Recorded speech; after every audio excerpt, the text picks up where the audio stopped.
Banyak orang mengklaim kehidupan kekal tanpa percaya itu omong kosong. Itu mustahil. Jadi memang kita tidak mengetahui kapan kita meninggal, saudara, karena kematian datang dengan tiba-tiba. Yang sakit belum tentu dia mati cepat. Ada yang sakit kita pikir dia pasti mati cepat. Oleh parah ini, padahal tidak, dia tidak mati. Tapi ada yang sehat-sehat, saudara, mati. Jawabannya bagaimana, saudara? Kembali kepada kedaulatan Tuhan. Dia yang pegang nafas, Bapak Ibu. Amin ya. Dia yang pegang nafas. Jadi kalau kita mau berkincang ya berkincang dengan yang lain, begitu. Kalau nembak Tuhan dengan Tuhan jangan. Kalau yang lain saja kita berusaha untuk kenal, toh saudara, kadang-kadang kita nih kenal pejabat saja itu kita senang, bukan main, saudara ya. Padahal sebenarnya kenal Tuhan itu jauh lebih penting, jauh lebih luar biasa. Untuk apa kita kenal pejabat, doi banyak, ya jabatan tinggi, maka langsung kenal Yesus, neraka tetap, Bapak Ibu. Amin. Jadi saya kasih tahu, kejujuran Alkitab mengatakan demikian, Bapak Ibu.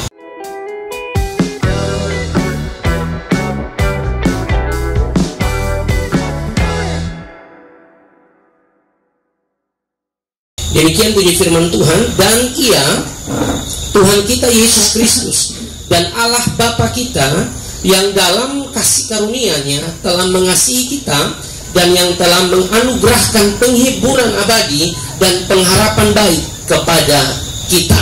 Demikian bagian firman Tuhan yang saya bacakan bagi kita semua.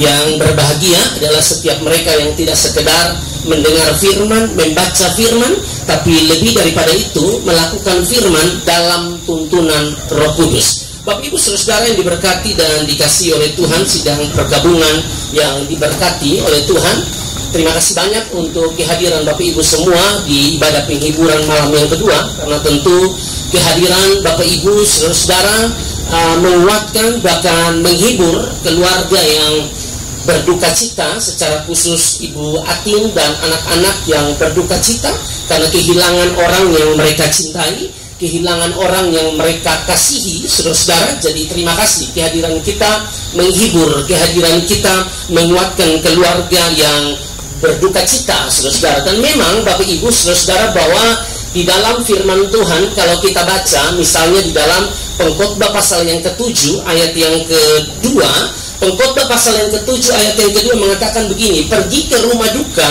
lebih baik daripada pergi ke rumah pesta. Mengapa pergi ke rumah duka lebih baik daripada pergi ke rumah pesta? Karena di rumah dukalah kesudahan setiap manusia.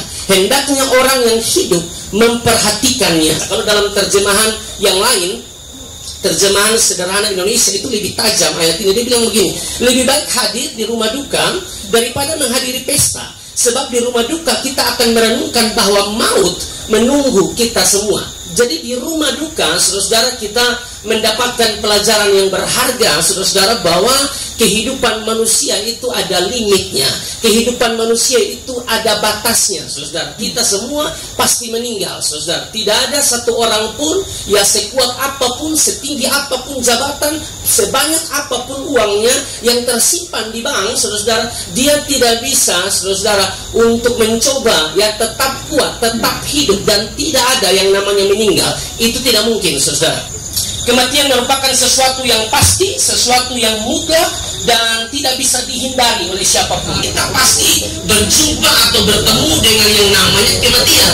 Bagi orang-orang yang tidak hidup di dalam Tuhan, kematian adalah sesuatu yang sangat menakutkan, saudara. Kematian adalah sesuatu yang menakutkan bagi orang yang tidak di dalam Kristus. Tapi bagi orang yang di dalam Kristus, saudara, kematian adalah keuntungan. Karena Filipi pasal 1 ayat yang ke-21 Paulus bilang, saudara, hidup adalah Kristus dan mati adalah keuntungan. Bagaimana mati mau ada keuntungan, saudara, kalau kita tidak di dalam Tuhan? Kalau tidak di dalam Tuhan, kematian kerugian besar bagi saya. Yang harus kita lakukan, ya, yang harus kita lakukan dalam hidup ini, saudara, lakukan yang terbaik buat Tuhan. Anggaplah hari ini adalah hari terakhir. Amin. Orang yang menganggap hari ini adalah terakhirnya, hari terakhirnya, dia akan melakukan yang terbaik buat Tuhan. Kalau hari ini adalah hari terakhir hidup saya tidak mau saling benci dengan orang lain. Saya mau bersayang, kira-kira begitu, ya. Ada orang tuh yang mau berdamai masih tunggu tanggal, ya, 31, 24. Baik, kalau kita sampai tanggal 24 atau 31, begitu ya. Kalau mau damai-damai dari sekarang, begitu. Karena Tuhan mengajarkan kita untuk berdamai atau saling mengasihi satu dengan yang lain, bukan bermusuhan, saudara. Ya, kalau hari ini adalah hari terakhir kita, saudara, maka mari hidup bersayang, bukan saling membenci. Jika hari ini hari terakhir kita, mari hidup percaya Tuhan. Jika hari ini adalah hari terakhir kita, mari hidup dalam pertobatan. Karena kalau tidak, selesai, saudara. Kita butuh Tuhan di dalam kehidupan kita. Nah, bicara kematian, saudara, kapan waktu kita mati? Tentu kalau soal kapan kita mati, waktu tentang kematian kita tidak tahu, saudara. Kita tidak tahu. Makanya pemazmur mengatakan di dalam Mazmur 39 ayat yang kelima, ya, pemazmur bilang begini, dalam hal ini Daud, ya Tuhan, beritahukanlah kepadaku ajalku dan apa batas umurku, supaya aku mengetahui betapa fananya aku. Kalimat ya Tuhan, beritahukanlah kepadaku ajalku dan apa batas umurku, artinya pemazmur, yaitu Daud tidak tahu kapan dia mati, kapan ajalnya itu kita tidak tahu, dan semua kita pun tidak tahu kapan kita mati, saudara. Tapi kematian itu pasti. Amin, ya Bapak Ibu. Nah, bagi orang yang hidup di dalam Tuhan, dia tidak takut mati, saudara. Kalau dia hidup percaya kepada Tuhan, dia yakin kehidupan kekal merupakan miliknya. Yohanes 3 ayat yang ke-16, karena begitu besar kasih Allah akan dunia ini, sehingga ia mengaruniakan anaknya yang tunggal, supaya setiap orang yang percaya kepadanya tidak binasa, melainkan beroleh hidup yang kekal. Tapi percaya dulu. Banyak orang mengklaim kehidupan kekal tanpa percaya, itu omong kosong, itu mustahil. Jadi memang kita tidak mengetahui kapan kita meninggal, saudara, karena kematian datang dengan tiba-tiba. Yang sakit belum tentu dia mati cepat. Ada yang sakit kita pikir dia pasti mati cepat, oleh suparan ini, padahal tidak, dia tidak mati. Tapi ada yang sehat-sehat, saudara, mati. Jawabannya bagaimana, saudara? Kembali kepada kedaulatan Tuhan. Dia yang pegang nafas, Bapak Ibu. Amin, ya. Dia yang pegang nafas. Jadi kalau kita mau berkincang, ya berkincang dengan yang lain, begitu. Kalau dengan Tuhan, jangan.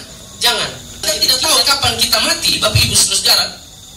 Tapi yang kita bisa lakukan dalam hidup ini adalah menjalani hidup ini dengan bijaksana. Ya, kehidupan orang yang bijaksana, saudara, dia akan berusaha untuk mengerti kehendak Tuhan. Inilah yang dikatakan di dalam Efesus pasal yang kelima, ayat yang ke-15 sampai ayat yang ke-17. Di sini dikatakan bahwa karena itu perhatikanlah dengan seksama, perhatikanlah dengan teliti, perhatikanlah dengan cermat bagaimana kamu hidup. Janganlah seperti orang bebal, tetapi seperti orang arif. Sebab segala sesuatu adalah dari Dia, oleh Dia, dan untuk Dia, dan bagi Dia kemuliaan sampai selama-lamanya. Artinya begini, Bapak Ibu, Dia pusat segala-galanya, Dia pusat segala-galanya, Dia sumber segala-galanya. Nafas hidup Dia punya, ya saudara. Apalagi berkat-berkat jasmani, rohani, semua Dia punya. Tapi berapa banyak kita yang dalam kehidupan ini sangat kurang ajar, menjalani hidup ini ya sesuka hatinya. Ada orang yang malas tahu dengan hidup. Tuhan pun mereka mau melawan, saudara. Nah, itu tidak bisa. Janganlah kamu bodoh, tetapi usahakanlah supaya kamu mengerti kehendak Tuhan. Itu orang arif. Orang yang bijaksana itu begitu, saudara. Berusaha untuk mengerti kehendak Tuhan. Ya, kata mengerti kehendak Tuhan itu bicara kedekatan. Bicara mengerti kehendak Tuhan, bicara pengenalan kita akan Tuhan, saudara. Nah, kalau bicara tentang pengenalan akan Tuhan, Bapak Ibu saudara, ya, Alkitab memberikan keterangan bahwa kalau kita tidak mengenal Tuhan, sama dengan, saudara, kita binasa. Hosea pasal yang keempat ayat yang ke-6 mengatakan bahwa umatku binasa karena tidak mengenal Allah. Berarti kita harus mengenal Allah. Bahkan dalam hal mengenal Allah, Bapak Ibu saudara, kita mengenal Allah dengan sungguh-sungguh. Memang kalau dalam hal mengenal Allah ini, Bapak Ibu saudara, ya, kita perlu tahu bahwa Allah yang terlebih dahulu memperkenalkan dirinya kepada manusia, ya, sehingga kita diberikan kesempatan itu untuk berusaha mengenal Tuhan di dalam kehidupan kita. Tidak mengenal Tuhan, Bapak Ibu, Alkitab bilang binasa. Makanya dalam Hosea 6 ayat yang ketiga dikatakan, marilah kita mengenal dan berusaha sungguh-sungguh mengenal Tuhan. Ia pasti muncul seperti fajar, Ia akan datang kepada kita seperti hujan pada akhir musim yang mengairi bumi. Marilah kita mengenal dan berusaha sungguh-sungguh mengenal Tuhan. Selama kita diberikan nafas hidup, diberikan kesempatan dari Tuhan, mari berusaha untuk belajar mengenal Tuhan di dalam kehidupan kita. Kalau Kalau yang lain saja kita berusaha untuk kenal, tahu saudara, kadang-kadang kita nih kenal pejabat saja itu kita senang, bukan main saudara ya. Padahal sebenarnya kenal Tuhan itu jauh lebih penting, jauh lebih luar biasa. Untuk apa kita kenal pejabat, doi banyak, ya jabatan tinggi, maka langsung kenal Yesus, neraka tetap, Bapak Ibu. Amin. Jadi saya kasih tahu, kejujuran Alkitab mengatakan demikian, Bapak Ibu. Jadi memang tidak bisa tidak. Dalam hidup ini kita mesti belajar untuk mengenal Tuhan. Nah, Bapak Ibu, bacaan kita di dalam 2 Tesalonika pasal yang kedua ayat yang ke-16 ini, saudara, sedang berbicara tentang nasihat dan juga penguatan dari Rasul Paulus ya kepada jemaat-jemaat di Tesalonika, saudara. Mengapa? Karena kalau kita baca secara keseluruhan bagian ini mulai dari 2 Tesalonika pasal 1, orang-orang di Tesalonika ini ada di dalam penganiayaan yang luar biasa. Orang-orang ini ada di dalam situasi yang sangat-sangat sulit. Dan tentu kalau bicara penganiayaan, di dalamnya tentu ada kesedihan, saudara. Di dalam tentu ada duka cita yang mungkin mereka alami pada waktu itu. Jadi bagian ini, saudara, firman ini 2 Tesalonika pasal 2 ayat 16, Paulus sedang menguatkan mereka ya, menguatkan jemaat-jemaat Tesalonika, saudara, untuk tetap kuat di dalam Tuhan ya. Sehingga ayat ini mengatakan, dan ia, Tuhan Yesus Kristus dan Allah Bapa kita yang dalam kasih karunia-Nya telah mengasihi kita dan yang telah menganugerahkan penghiburan abadi dan pengharapan baik kepada kita. Di ayat ini ada dua kata yang sangat luar biasa, yaitu penghiburan abadi dan pengharapan baik kepada kita, yang adalah bukti kasih Tuhan, yang adalah anugerah Tuhan yang Tuhan berikan kepada kita. Benar, Bapak Ibu Saudara, kita masih di dunia dan duka cita itu pasti. Duka cita itu pasti, sukacita itu pasti, duka cita itu pasti. Tapi waktu kita berduka cita, penghiburan juga pasti, saudara. Amin. Penghiburan Tuhan pasti, pengharapan dalam Tuhan pun itu pasti, Bapak Ibu. Saudara diberkati oleh Tuhan. Keluarga yang berduka, Maatin dan anak-anak yang berduka, ya, saya percaya Tuhan akan menghibur Maatin dan keluarga, Maatin dan anak-anak. Akan memberikan pengharapan yang baru, saudara. Karena memang hanya di dalam Tuhanlah kita bisa menemukan penghiburan yang abadi, mengalami penghiburan yang abadi, ya, mendapatkan pengharapan yang luar biasa. Itu cuma ada di dalam Tuhan, Bapak Ibu Saudara. Ya, kita bilang orang fasik itu tidak mungkin, saudara, dia bisa mengalami damai. Orang fasik tidak ada damai, saudara. Tidak ada. Nah, ini menggiring kita, saudara, Bapak Ibu Saudara diberkati oleh Tuhan, untuk dalam hidup ini, saudara, ya, dalam hidup ini kita harus mengerti bahwa penghiburan yang abadi, saudara, yang merupakan anugerah dari Allah, yang merupakan bentuk kasih dari Allah, itu dialami oleh setiap kita. Amin. Memang dalam hidup ini, saudara, tidak hanya sukacita saja yang Tuhan izinkan kita alami. Tidak hanya sukacita, Tuhan juga izinkan yang namanya duka cita. Ada sukacita, ada duka cita. Tapi sukacita dan duka cita, suka dan duka Tuhan pakai untuk kebaikan kita. Bukankah Roma 8 ayat yang ke-28 mengatakan, kita tahu sekarang bahwa Allah turut bekerja dalam segala sesuatu. Kata segala sesuatu di situ, saudara, dari kata Yunani dia menggunakan kata pas. Itu memberikan penjelasan kepada kita bahwa dalam segala situasi, dalam segala keadaan, dalam segala waktu, ya saudara, Tuhan izinkan semua terjadi. Tidak hanya hal enak, ya, yang Tuhan izinkan terjadi dalam hidup kita. Tidak hanya sukacita, naik pangkat dan lain sebagainya yang Tuhan izinkan, saudara. Tapi juga Tuhan izinkan duka cita. Tapi ingat, sukacita dan duka cita, suka dan duka, Tuhan pakai untuk kebaikan kita. Karena kita tahu sekarang Allah turut bekerja dalam segala sesuatu untuk mendatangkan kebaikan bagi setiap kita. Dan bagi sebagian orang, saudara, kalau mereka ada di dalam duka cita tertentu, mereka ada di dalam tekanan-tekanan tertentu, saudara, kadang-kadang, saudara, ya, hal-hal yang mereka lakukan bukanlah hal-hal yang memuliakan Tuhan, karena memang mereka tidak kenal Tuhan. Orang yang kenal Tuhan, dia tahu penghiburan sejati itu dari Tuhan. Dia tidak mungkin buat keputusan-keputusan bodoh. Dia tidak mungkin membuat pilihan-pilihan yang bodoh dalam hidup hanya karena dia mengalami duka cita dalam hidup. Orang yang bergantung pada Tuhan, waktu dia berduka cita, dia tahu Tuhan akan gantikan duka cita ini dengan sukacita. Amin, Bapak Ibu. Bahkan kalau kita lihat di sini, Bapak Ibu, ya, bicara tentang penghiburan, Allah menganugerahkan penghiburan yang abadi, saudara. Penghiburan yang abadi yang bisa kita dapatkan ini bagaimana caranya? Yang pertama tentu hubungan kita dengan Tuhan, doa, saudara. Kita berdoa, ya, memiliki hubungan yang erat, yang intim, yang kuat dengan Tuhan, saudara. Dan yang kedua juga lewat firman. Makanya makanya kita selalu digiring untuk baca Alkitab, baca firman. Karena di dalamlah kita bisa menemukan, di dalam firman kita menemukan janji-janji Tuhan, penghiburan-penghiburan Tuhan yang menguatkan setiap kita. Mazmur bilang, Bapak Ibu, di dalam Mazmur 94 ayat 19, apabila bertambah banyak pikiran dalam batinku, penghiburanmu menyenangkan jiwaku. Sekali lagi saya bacakan, apabila bertambah banyak pikiran dalam batinku, entah pikiran apa, ya masalah apa yang kita alami dalam hidup kita, tapi Alkitab bilang, penghiburanmu, penghiburan Tuhan menyenangkan jiwaku. Mazmur 119 ayat 52, aku ingat kepada hukum-hukummu yang dari dahulu kala ya Tuhan, maka terhiburlah aku.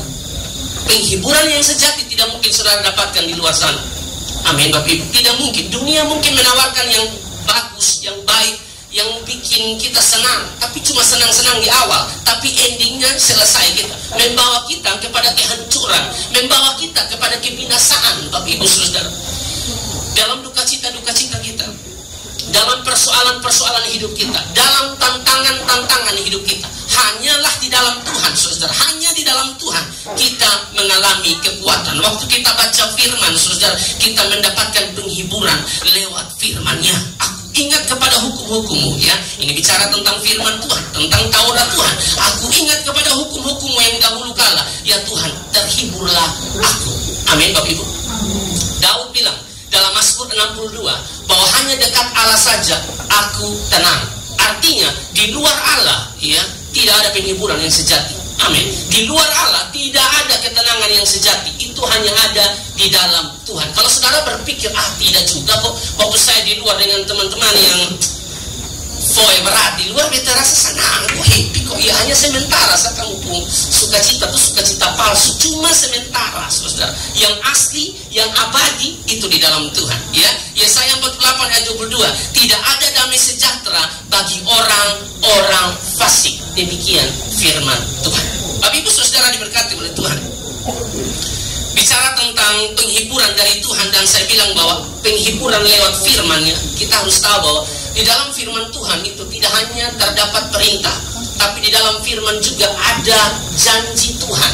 Janji Tuhan yang menghibur setiap kita, berkaitan dengan duka yang dialami, berkaitan dengan kematian-kematian orang percaya. Saudara, tentu kematian di luar Kristus kebinasaan, tapi kematian dalam Kristus adalah kehidupan kekal. Yohanes 11 ayat 25 luar biasa, dikatakan begini, jawab Yesus, akulah kebangkitan dan hidup. Barang siapa percaya kepadaku, ia akan hidup walaupun ia sudah mati. Saudara, ya, akulah kebangkitan dan hidup. Barang siapa percaya kepadaku, ia akan hidup walaupun ia sudah mati. Tapi kata pentingnya di sini itu di kata percaya. Saudara, saya tidak mau, ya, menjadi seorang pembicara yang menina-bobokan orang, ya, dengan ayat-ayat lalu orang posting dengan sukacita tanpa pemahaman yang benar, saudara, ya, bahwa dalam hidup ini kalau kita mau, saudara, ya, terjadi kebangkitan dan hidup, saudara, ya, mesti percaya, saudara, harus percaya kepada Kristus. Kalau tidak bisa, saudara, diberkati oleh Tuhan.